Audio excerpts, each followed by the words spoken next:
J'espère que vous allez bien, j'espère que vous vous portez bien. C'est une bombe qui vient d'être balancée hier par le quotidien français Le Parisien. Une bombe qui a circulé partout depuis 24 heures et l'affaire MLDZ risque de devenir dans les jours à venir un véritable scandale d'État. On n'a pas tous les détails sur ce scandale, on n'a pas tous les détails sur cette affaire, mais déjà les premiers éléments qui ont été révélés annoncent d'ores et déjà une suite ou des suites, ou la suite des événements qui nous attendent dans les prochains mois risque de nous révéler les contours d'un véritable scandale d'État. Pourquoi? Qu'est-ce qui s'est passé? MLDZ, dans son affaire de kidnapping, le kidnapping de MLDZ, qui est resté une affaire mystérieuse, une affaire extrêmement sombre depuis fin avril 2024. Personne n'a cru à cette affaire, pour être tout à fait sincère. Moi-même, personnellement, j'avais émis des doutes. C'est pas possible qu'il y ait des gens qui se sont fait passer pour des policiers, ils ont kidnappé MLDZ. Ou MLDZ n'a jamais voulu s'exprimer sur cette affaire. Parce qu'il y avait une instruction, et cette instruction judiciaire et une grande enquête policière, finalement ce n'est plus la police française, la police judiciaire classique, c'est une unité spéciale de la lutte contre le terrorisme, on appelle ça la section antiterroriste de la brigade criminelle de Paris, en plus de la direction générale de la sécurité intérieure, des services secrets français. Ce sont ces deux unités des services secrets français, la DGSI, service de renseignement intérieur, et ce qu'on appelle la SAT plus exactement, la section antiterroriste de la brigade criminelle de Paris, qui ont pris en charge ce dossier. Et pendant une année, on avait presque une année, on est en avril 2025, pendant presque une année, on n'a plus aucune information, on n'a jamais eu d'informations sur cette affaire. On pensait que ça s'est banalisé, on pensait que c'est une affaire d'agression entre voyous, quelque chose, une affaire privée, jusqu'à ce que, hier, le Parisien, le 9 avril 2024, sorte une bombe et révèle que les enquêteurs en charge de l'affaire d'MLDZ, donc qui relève de la DGSI française, service secret français, et de la brigade antiterroriste et de la section antiterroriste de la brigade criminelle de Paris, qui est la brigade de police judiciaire parmi les plus puissantes, les plus outillées, les plus sophistiquées et les plus redoutables de la police judiciaire française, ont pu placer en garde à vue 4 personnes. 4 personnes impliquées dans une opération d'assassinat qui aurait été commanditée. Donc, on soupçonne, selon le Parisien, un diplomate algérien. Voilà, je répète ce que le Parisien a dit, pour être très précis, un projet d'assassinat potentiellement commandité par le régime du président Abdelmadjid Tebboune et visant un influenceur algérien vient d'être mis au jour au terme de plusieurs mois d'investigation sensible menée par les enquêteurs de la section antiterroriste et de la brigade criminelle de Paris. Au moins 4 suspects ont été placés en garde à vue mardi 8 avril dans le cadre de cette enquête. Celle-ci a été ouverte par la justice pour de multiples infractions, des qualifications criminelles, enlèvement et séquestration, association de malfaiteurs, espionnage, intelligence avec une puissance étrangère en vue de susciter des actions hostiles. Alors moi, à la suite, je connais la journaliste qui a écrit cet article, je la connais très très bien. C'est une consoeur, une collègue française, avec laquelle j'ai l'habitude d'échanger sur les sujets de l'Algérie, etc. Je me suis entretenu avec elle hier pour essayer de comprendre les tenants et les aboutissants de son article pour échanger nos informations. À partir du moment où la justice française a retenu le chef d'inculpation d'intelligence avec une puissance étrangère en vue de susciter des actions hostiles, c'est que les autorités judiciaires françaises et les services de sécurité français ont des éléments extrêmement concrets, extrêmement précis, qui affirment que la bande qui est derrière le kidnapping, la tentative de kidnapping d'MLDZ en avril 2024, a eu des contacts avec une partie du régime algérien. La justice française ne peut pas retenir un chef d'inculpation s'il n'y a pas des éléments matériels. Ils auraient pu se contenter de dire enlèvement et séquestration, association de malfaiteurs, espionnage. Non, ils ont rajouté intelligence avec une puissance. D'ailleurs, quand on parle d'espionnage, qui espionne? Ce sont des autorités étrangères, c'est une puissance étrangère. C'est des parties étrangères à la France qui ont espionné en France. Intelligence avec une puissance étrangère en vue de susciter des actions hostiles. C'est qu'il y a eu donc une complicité, une mise en contact entre 6 kidnappeurs et qui sont à l'origine, qui ont voulu kidnapper et enlever MLDZ, et une puissance étrangère qui est visiblement l'Algérie. Maintenant, des explications s'imposent. Pour le moment, l'enquête suit son cours. La justice française ne s'est pas exprimée. Le parquet antiterroriste qui est en charge de ce dossier, parce que c'est le parquet antiterroriste selon nos informations, c'est le parquet antiterroriste ici à Paris, qui est en charge de ce dossier, n'a fait aucune communication là-dessus. Il n'y a pas eu de communication là-dessus. C'est-à-dire, il n'y a pas eu une communication officielle pour dire, voilà, nous soupçonnons que ce soit l'Algérie ou les autorités algériennes ou un responsable algérien ou un groupe précis lié aux autorités algériennes. Il n'y a eu aucune communication. Le parquet national antiterroriste qui enquête, des juges de ce parquet enquêtent sur l'affaire MRDZ, pour le moment, n'a pris aucune position. Les services de sécurité en France ne s'expriment jamais. Il y a le secret d'instruction. Je sais, moi j'ai été agressé à Paris en août 2023. On m'a jamais dit ce qui se passe dans le dossier, on m'a jamais raconté, on m'avait appelé une fois pour dire voilà à la fin de l'année 2023 pour dire voilà on a arrêté l'agresseur, venez l'identifier, voilà et venez l'identifier et venez l'affronter, c'est tout. Donc ils communiquent pas, ils sont des gens ici c'est très professionnel. Pour avoir des fuites de la part dans certains dossiers sensibles. Et les services de sécurité français ne travaillent pas avec les journalistes étrangers. Il faut être un très bon journaliste français. Il faut être bien placé au sein d'un grand journal comme Le Parisien, Mediapart, Le Figaro, Le Monde, Marianne, et les grands médias français pour pouvoir entretenir des liens avec des sources policières, des sources sécuritaires françaises. Les sources sécuritaires françaises parlent très rarement aux journalistes étrangers. Moi, j'ai fait des enquêtes ici en France sur des biens mal acquis ou sur des personnes ou sur un certain nombre de dossiers sensibles, etc. Il y a très peu d'enquêtes, il y a très peu de sources françaises qui acceptent de parler à des journalistes étrangers. Parce qu'il y a des codes ici, ils font pas confiance aux journalistes étrangers, surtout quand tu es réfugié politique comme moi, ils préfèrent parler à des confrères et des consoeurs françaises. Des confrères français, des consoeurs françaises. Donc, pour le moment, pour être très clair et très précis, il n'y a pas encore de preuves irréfutables que c'est l'Algérie ou les autorités algériennes ou des hauts responsables algériens qui sont derrière le kidnapping et le projet d'assassinat de MRDZ. Pour le moment, il y a des soupçons. Il y a la garde à vue de ces 4 personnes qui ont été arrêtées. Elle peut durer 3 à 4 jours parce que nous sommes dans un crime, dans des graves qualifications d'espionnage, d'intelligence avec puissance étrangère, etc. Et que ça relève d'une activité pratiquement similaire à une activité terroriste. Donc, les auditions de ces 4 personnes qui ont été arrêtées peuvent durer 85 heures. C'est qui ces 4 personnes? Ces 4 personnes, ce sont les 4 malfrats, les 4 mafieux qui ont kidnappé MRDZ le 29 avril 2024. Qu'est-ce qui s'est passé avec Hikaya? Étant donné qu'MRDZ n'a jamais pu s'exprimer sur cette histoire, nous étions obligés de recouper à travers plusieurs sources et d'essayer de comprendre, de retracer, pour réécrire le récit de l'affaire depuis le début.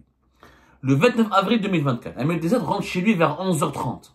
Il rentrait chez lui dans une région située dans les environs de Créteil. Il est arrêté, il est intercepté par un véhicule de police. Officiellement, lui, il pensait que c'était un véhicule de police. Un véhicule de police, gyrophare, etc. 4 personnes sortent avec des civils avec le brassard de policier. Alors en France, régulièrement pas à Paris, est-ce qu'on n'a pas la brigade anticriminelle, la BAC, les BACE, comme on les appelle dans le vocabulaire médiatique et politique ici en France. Ce sont des policiers en civil, ils ont toujours un brassard orange, police. C'est des véhicules banalisés, c'est des véhicules de civils. C'est pas des véhicules officiels ou etc. Voilà la police. Tu viens avec nous. Lui, il pensait naïvement que c'était la police. 11h30, etc. Ils l'ont pris dans un véhicule. Ils ont pris sa voiture. Ils l'ont mis dans une voiture. Les menottés, etc. Comme quoi il était en état d'arrestation. Ils se dirigent. Là, ils ont pris la route. Et ça a pris beaucoup de temps. Et normalement, quand on est arrêté par la police, on arrive un quart d'heure, 20 minutes, une demi-heure vers un poste de police. Lui, non. Malgré qu'il a été menotté, etc. et malmené, etc., il a vu MRDZ que il se dirigeait au sein d'une forêt. Il a quitté la région parisienne. Vous savez, ici à Paris, il y a Paris intramuros. Ensuite, il y a la région Île-de-France. Quand on sort de Paris, il y a beaucoup de forêts, beaucoup d'espaces verts. Les policiers ne sont pas, c'est pas comme les gendarmes. Là, ils peuvent pas. Il n'y a pas un commissariat ou un poste de police situé au cœur d'une forêt. MRDZ a compris que c'était pas des policiers. Il a commencé à se débattre. Il leur a dit, vous n'êtes pas des policiers, vous m'avez piégé. Là, ils l'ont malmené encore plus. Ils l'ont emmené vers un endroit apparemment détenu par des personnes qui seraient d'origine de la communauté Tsigane ici en France. On les appelle les Gitans. C'est une communauté, les gens du voyage, tout simplement.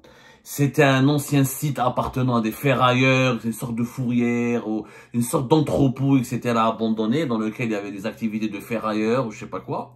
Il a été gardé là-bas 27 heures. C'est pas chez ça. Pendant ces 27 heures, Ahmed a été drogué. Il a été drogué, il a été intoxiqué, là on lui a fait boire des choses, du coup il était somnolent, il disposait pas de toutes ses capacités mentales. Quand il a commencé à se réveiller au bout de 27 heures, il raconte, Ahmed DZ, il a raconté aux enquêteurs des services de sécurité en France qu'il s'était gardé, qu'il était toujours menotté, il était gardé dans une sorte de conteneur, voilà, comme les maisons préfabriquées, et qu'il était surveillé par une femme qui était masquée et voilée. Et cette femme a commencé à lui parler. Et lui, MLDZ commençait à l'interpeller. Qu'est-ce que je fais là? Pourquoi vous m'avez amené ici? Pourquoi vous m'avez kidnappé? Qu'est-ce que je vous ai fait? Est-ce que vous travaillez pour les services algériens? Est-ce que vous travaillez pour l'Algérie? Et la femme était surprise par les questions d'MLDZ. La femme lui dit, c'est quoi la relation avec l'Algérie? Elle lui a dit, est-ce que si tu rends la camionnette de drogue, le camion de drogue, si tu rends la camionnette ou le camion de drogue que tu as volé à Amsterdam, on va te libérer, on va te relâcher en toute liberté. Et là, MLDZ était choqué. Il leur a dit, de quel camion de drogue vous me parlez? Elle m'a dit, moi je n'ai rien à voir avec la drogue. Je n'ai rien à voir, j'ai jamais été à Amsterdam, je connais pas ce camion de drogue, de quelle camionnette de drogue vous parlez? Et la dame qui le surveillait commençait à le bousculer. Arrête de nous mentir, si tu veux t'en sortir vivant, si tu veux avoir la vie sauve, etc., tu dois rendre la quantité de drogue que tu as volée. Et lui, il leur a dit, moi, j'ai rien volé, je ne suis pas dans le trafic de drogue. La preuve, prenez votre téléphone, tapez MLDZ, vous allez voir que je suis un youtubeur célèbre, que je suis réfugié politique en France, et que je suis très connu, un activiste politique. La femme, elle a appelé les collègues, les personnes qui ont été, les mêmes gangs qui ont kidnappé MLDZ, ils ont pris le téléphone. Ils ont effectivement vérifié qu'ils ont vu sur Internet. Bon, ils comprenaient pas l'arabe parce que lui, il parle uniquement en arabe, mais il y avait quelques articles en français sur MLDZ. Ils ont lu, ils ont bien compris que c'était un réfugié politique, un activiste, qui n'a rien à voir avec le trafic de drogue. Là, ils ont commencé à paniquer. MLDZ, il a été intelligent, il leur a fait paniquer. Il leur a dit, écoutez, moi je suis une personne célèbre, les services secrets français vont venir vous chercher, ils sont certainement, ma femme a lancé l'alerte, ils vont me rechercher partout, je suis très célèbre, je sais pas qui vous a demandé de m'enlever, mais moi je n'ai rien à voir avec la drogue, on vous a manipulé. Et la tactique d'MLDZ a réussi. MLDZ, il a eu beaucoup de courage, il a eu beaucoup de lucidité. Il a réussi à les manipuler un petit peu. Au moins, ils ont pris peur. Ils ont dit, attendez, apparemment, d'après ce que MLDZ a raconté aux enquêteurs des services de sécurité français, c'est qu'au moins, ils connaissaient pas la personne qui l'a enlevé. On leur a pas dit qu'il s'agissait d'un activiste, etc. Donc, au moins, ils leur ont dit que c'était une affaire de trafic de drogue. Ici, en France, il y a des gangs dans le trafic de drogue. Des fois, il y a des règlements de compte. Quand un caïd, quand quelqu'un ne prend de la drogue, il paye pas son fournisseur, ou il veut pas le payer, quand il y a des divergences entre des fournisseurs, entre des gangsters, entre eux, il y a des règlements de compte. Ils s'enlèvent, ils se kidnappent, ils se tuent, ils s'entretuent. Mais, c'est rare où des gangsters touchent à des personnalités politiques. Les gangsters ici, ils s'en foutent de la politique. Ils cherchent le trafic de drogue, le trafic d'armes, il y a de l'argent. Mais DZ, c'est un activiste, réfugié, il y a le Nidam al-Jazairi, il parle de l'Algérie. Donc, ils ont commencé à se poser des questions, ils ont commencé à paniquer. Donc, d'après le récit de MLDZ au service de sécurité français, la dame, elle est revenue vers lui, elle lui a dit, écoute, c'est bon, on va te libérer, mais attention, ne dépose pas plainte, ne raconte pas ce qui t'est arrivé, tu vas avoir la vie sauve, nous, on nous a induit en erreur, je sais pas quoi. Mais MLDZ, pendant ce temps-là, même s'il était somnolent, il essayait de capter des discussions entre eux. Il a reconnu que quelqu'un parlait, il avait des accents maghrébins, d'autres, ils avaient des accents français, mais apparemment, c'était des personnes originaires de la communauté Tsigane, la communauté des gens du voyage. Donc, il a compris, d'après les indications qu'il avait interprétées, il avait compris que les personnes, ce gang qu'il a kidnappé, n'avaient pas toute la vérité sur l'identité d'MLDZ, et n'avait pas compris la mission. C'était pas la mission qui leur a été attribuée. N'a plus rien à voir avec ce que eux pensaient au départ. Eux pensaient au départ, c'était un règlement de compte pour le trafic de drogue. Quand ils ont vu que c'était politique, ils n'ont pas voulu se mêler. ou peut-être, en tout cas, Ahmed Dezed raconte aussi au cours de l'enquête, à ses interlocuteurs, aux membres des membres des services de sécurité, peut-être qu'il y avait un différend financier. Donc on ne sait pas où. Le second, quand ils ont vu que c'est une personnalité politique, ils ont demandé à la personne qui a ordonné ou qui a commandité le kidnapping d'Ahmed Dezed, ils lui ont demandé plus d'argent. Puisqu'il s'agit d'une personnalité politique, c'est pas un petit voyou, c'est pas un trafiquant de drogue. Peut-être qu'ils ont exigé plusieurs milliers d'euros et que cette personne n'a pas voulu les payer. Ou ils ont pris peur, ils ont dit, nous, ça c'est politique, on va avoir des problèmes avec l'État français. Et c'est pas la même chose que kidnapper un gangster, kidnapper un trafiquant de drogue et kidnapper un activiste politique, c'est pas la même affaire. Donc, ils l'ont libéré. Et, quoi qu'il arrive, c'est une affaire extrême. C'est un film. Où je serai Ahmed Dezed, c'est un film. Moi, au départ, j'y ai pas cru. Mais quand j'ai parlé avec mes collègues du Parisien, et quand bien avant l'article du Parisien, j'avais fait mon enquête et j'avais essayé de comprendre les sources les plus proches de ce dossier et les plus proches d'Ahmed Dezed pour comprendre ce qui s'est passé, les détails troublants, là, j'ai commencé à me poser des questions. Moi, à partir de quel moment j'ai commencé à me poser des questions? C'est que les personnes dont vous allez voir, ils ont pris Ahmed Dezed, ils l'ont relâché à Ponto-Combo. À Ponto-Combo, etc. Ponto-Combo, c'est dans la région, c'est dans le département de la Seine-et-Marne. C'est loin de Paris, c'est pratiquement loin de Paris. C'est une région, il y a beaucoup de forêts, beaucoup d'espace. Ils l'ont lâché en plein forêt, ils l'ont relâché en plein forêt. Après 27 heures de séquestration. Ils l'ont séquestré, ils l'ont relâché. Quand ils l'ont relâché, lui, il était à bord de il y avait 2 voitures. Ils lui ont dit, ils lui ont mis un masque, ils l'ont menotté. Ensuite, quand ils l'ont relâché, ils l'ont démenotté, etc. Ils l'ont jeté en plein forêt à 3 heures du matin. Entre 3 heures et 4 heures du matin. C'est que la police, les services de sécurité français, les enquêteurs de la DGSI française et les enquêteurs de l'unité de la cellule antiterroriste de la brigade criminelle de Paris, ils ont trouvé la voiture de Ahmed Dezed qui était totalement calcinée, ils l'ont brûlée. Donc là, c'est un élément matériel qui prouve qu'Ahmed Dezed n'a pas menti, puisque sa voiture a été retrouvée et totalement calcinée. Donc ce sont les personnes qui l'ont kidnappé qui ont effacé toutes les traces. Les analyses qui ont été effectuées, les analyses du médecin légiste qui ont été effectuées sur Ahmed Dezed, ils ont permis d'identifier effectivement plus des doses élevées de drogue, qu'il a été réellement drogué. On a voulu vraiment le droguer pour qu'il ne soit pas conscient, pour qu'il ne soit pas éveillé, pour qu'il ne soit pas lucide. Donc là, c'est deuxième élément matériel. Et troisième élément matériel, c'est que les 4 personnes qui l'ont kidnappé ont été finalement identifiées et arrêtées par les services secrets français. حكموهم جابوهم. كيفاش حكموهم؟ Donc là, je suis pas dans le dossier. Mais en tout cas, eux, ils sont en France. Les services secrets et la police, il y a des services secrets, la DGSI française, elle est extrêmement forte. Ils ont des moyens technologiques extrêmement avancés et le territoire français est plein de caméras, depuis les milieux des mafieux, des trafics, ils sont très connus, tout le monde est fiché. Donc certainement, ils les ont identifiés au bout d'une année, ils ont attendu de recueillir toutes les preuves matérielles possibles et avérées et irréfutables pour procéder à leur arrestation. Et les ont arrêtés. Et les ont placés en garde à vue.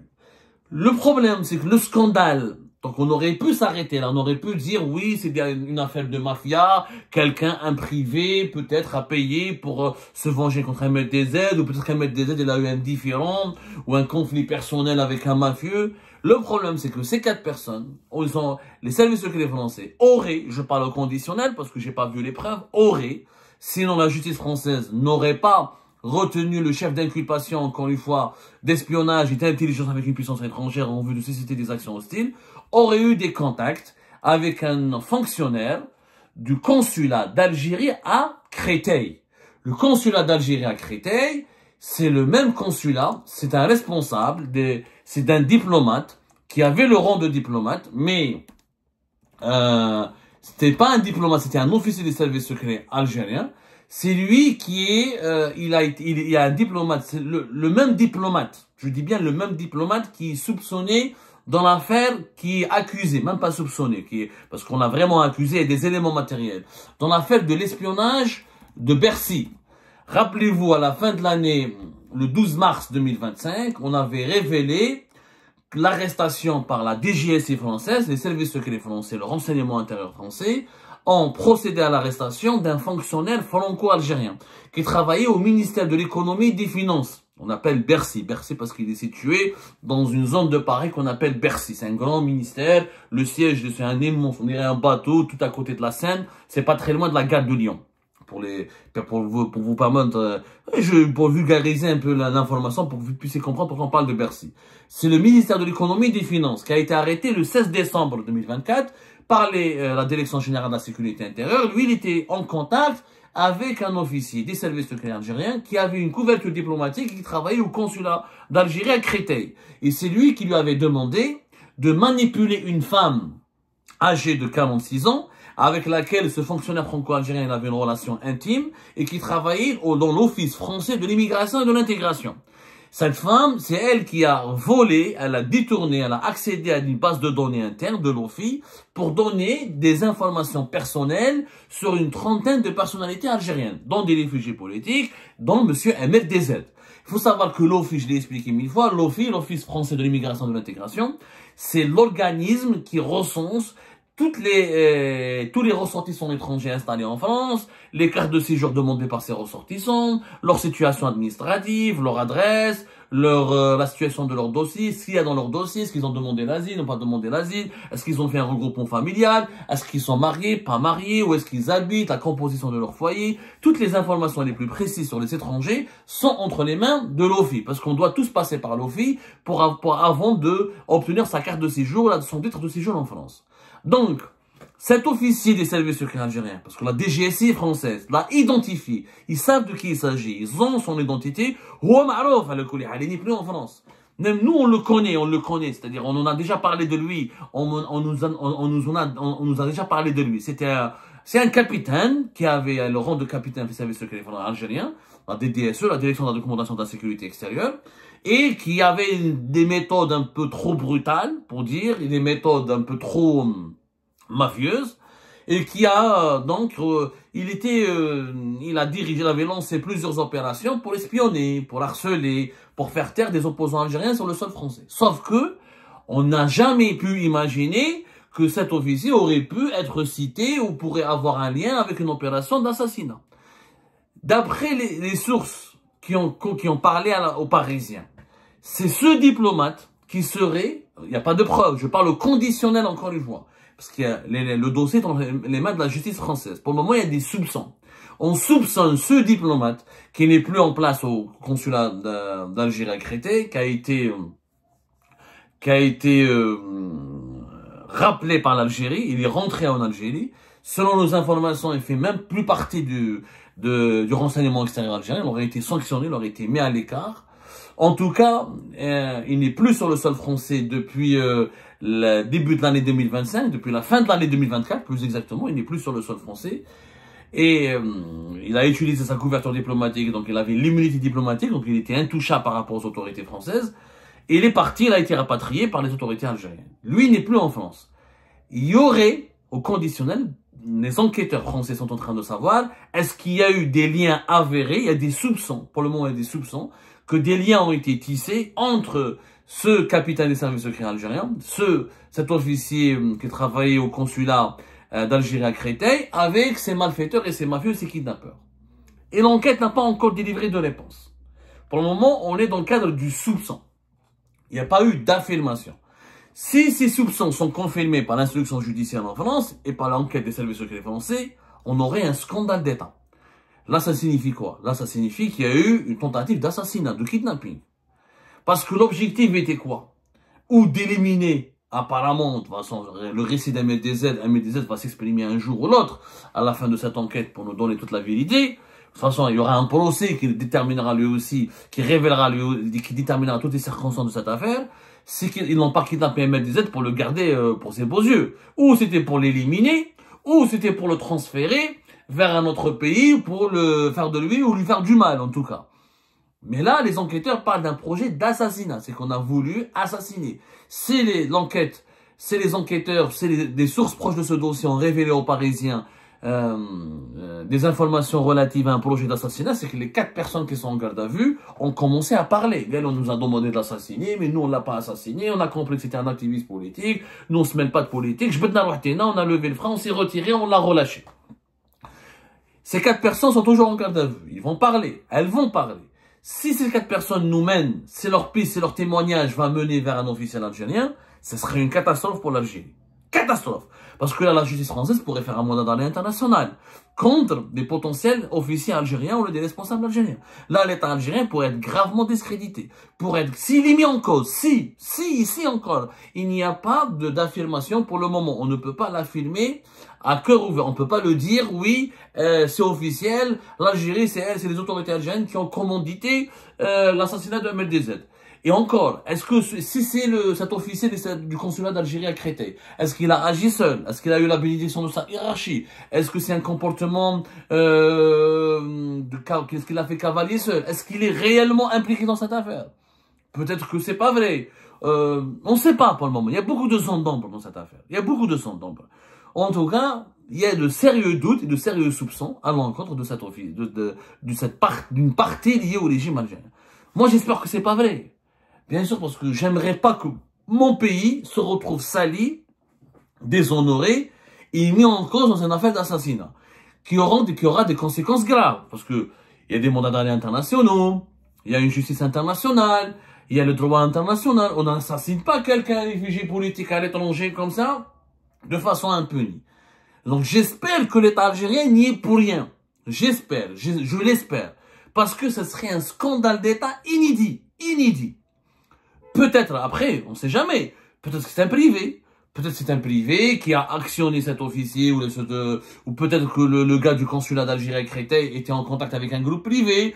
Peut-être que le gars du consulat de Créteil a juste mis en contact ces mafieux avec un privé qui voulait se venger contre un MLDZ. C'est aussi une possibilité. C'est aussi parce qu'il y a en Algérie des lobbies privés qui, pour faire plaisir au régime algérien, qui pour faire les yeux doux au régime algérien, aux responsables du régime algérien, et pour obtenir des privilèges et des contreparties, sont prêts à aller exécuter des sales besognes et des activités criminelles contre les personnes qui dérangent le pouvoir algérien à l'étranger. Ça, je le sais. Parce que moi-même, j'ai été menacé par des lobbies privés. Donc, je sais ce que c'est. Mais, une telle opération, des personnes se sont fait passer pour des policiers, des gyrophares, qui enlèvement, séquestration pendant 27 heures. Ensuite, les personnes qui l'ont enlevé ne l'ont pas reconnu. Ils ont vérifié sur YouTube. Après, ils ont compris que c'est de la politique. Ensuite, il y a eu une mésentente entre le commanditaire de l'opération et les personnes qui ont enlevé MLDZ. Il y a quand même des éléments troublants. Si c'était un privé, il aurait peut-être mieux organisé ça. On a l'impression que le commanditaire n'a pas dit toute la vérité à ce gang qui a kidnappé MLDZ. C'est une affaire extrêmement grave. Ça peut aller vers un scandale d'État.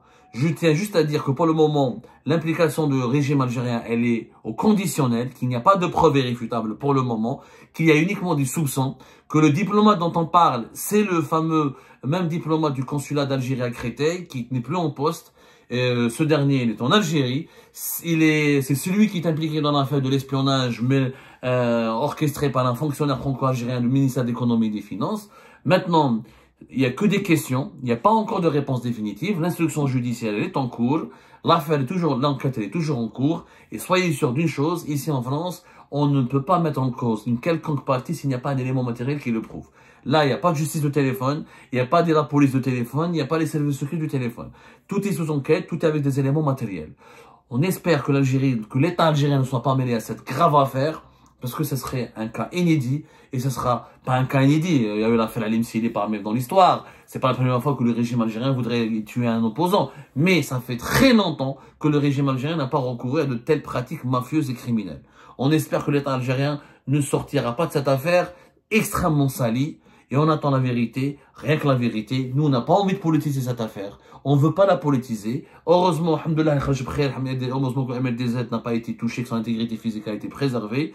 On lui souhaite que du bien et on lui souhaite une longue vie et j'espère qu'il va se rétablir parce que c'est un traumatisme énorme pour lui. Et là, je comprends pourquoi il ne fait plus de vidéos, qu'il ne peut plus faire de vidéos. Et nous souhaitons bien du courage aux enquêteurs qui sont en charge de cette affaire. Et nous espérons qu'ils vont nous révéler rien que la vérité, afin que ce genre de scénario extrêmement grave et ce genre de crime crapuleux ne puisse plus jamais se reproduire. Parce que quand on est opposant, ou quand on est réfractaire à un régime politique, on ne mérite pas d'être enlevé, d'être séquestré, d'être menacé. Parce qu'on n'a rien fait de mal. On ne défend que des opinions, que des idées, qu'une cause qui est noble.